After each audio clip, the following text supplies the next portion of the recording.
Imagine करो आपके पास 1 लाख रुपए है और वो 1 लाख रुपए आप इन्वेस्ट करना चाहते हो। अब आपके पास दो चॉइस है।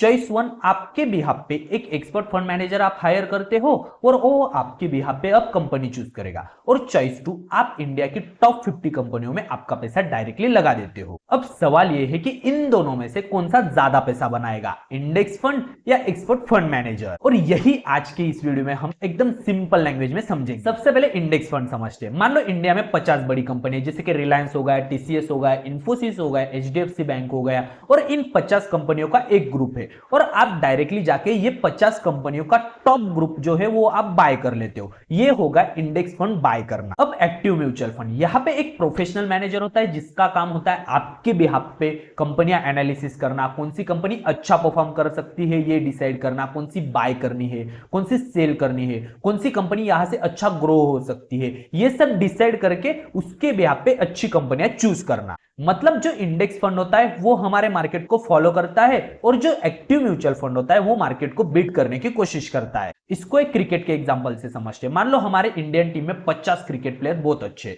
आप क्या करते हो, डायरेक्टली उन 50 प्लेयर्स को चूज कर लेते हो। ये हो गया इंडेक्स फंड। लेकिन एक कोच है वो बोलता है कि मैं इन 50 प्लेयर में से सिर्फ 10 प्लेयर चूज करूंगा। अब वो 10 प्लेयर जो है वो इन 50 प्लेयर से अच्छा परफॉर्म कर सकते हैं, लेकिन गारंटी है क्या? बिल्कुल नहीं। सपोज मार्केट ने एक साल में 12% रिटर्न दिया, इसका मतलब इंडेक्स फंड ने भी 12% रिटर्न दिया। लेकिन एक्टिव फंड मैनेजर बोलता है कि मैं मार्केट को बीट करूंगा। अगर उसने स्मार्ट स्टॉक चूज किया तो मे बी उसका फंड 15 to 16% रिटर्न दे सकता है। अमेजिंग। लेकिन हो सकता है कि उसने जो स्टॉक चूज किए वो स्टॉक्स मार्केट के 12% से भी कम रिटर्न दे सकते हैं। और यहीं पे आता है हमारा एक्टिव फंड का बिगेस्ट रिस्क। अब एक simple point, index fund generally simple होता है, वो डायरेक्टली इंडेक्स को फॉलो करता है, तो वहां पे जनरली जो मैनेजिंग कॉस्ट होती है वो भी कम होती है। लेकिन एक्टिव फंड में क्या होता है कि वहां पे कॉस्ट ज्यादा होती है, वहां पे एनालिस्ट होते हैं, रिसर्च करना होता है, बाइंग सेलिंग डिसीजन लेने होते हैं, ब्लूमबर्ग टर्मिनल कॉस्ट हो गई। इसलिए एक्टिव म्यूचुअल फंड की cost as compare to index fund ज्यादा होती है। और याद रखो, रिटर्न जितना इंपॉर्टेंट है कॉस्ट भी उतना ही इंपॉर्टेंट है। लेकिन यहाँ पे एक सबसे बड़ा मिथ है कि लोग बोलते हैं कि फंड मैनेजर एक्सपर्ट है, उसने लास्ट 5 ईयर्स में इतना अच्छा रिटर्न दिया है।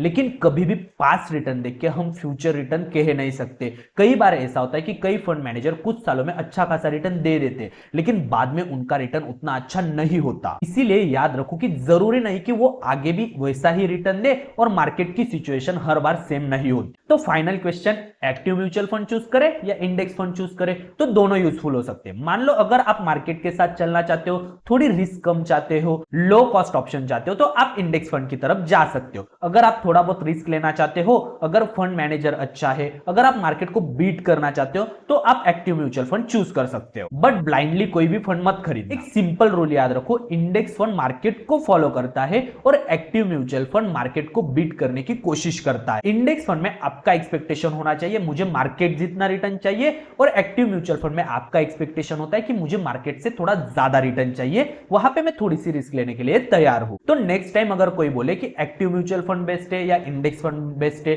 तो आपके रिस्क एपेटाइट के हिसाब से, आपके गोल के हिसाब से आप इन दोनों में से चूज कर सकते। अब कमेंट में बताओ कि आप कौन सा प्रेफर करोगे, इंडेक्स फंड या एक्टिव म्यूचुअल फंड। और मिलते हैं अगले वीडियो में, तब तक के लिए हैप्पी लर्निंग, हैप्पी इन्वेस्टिंग।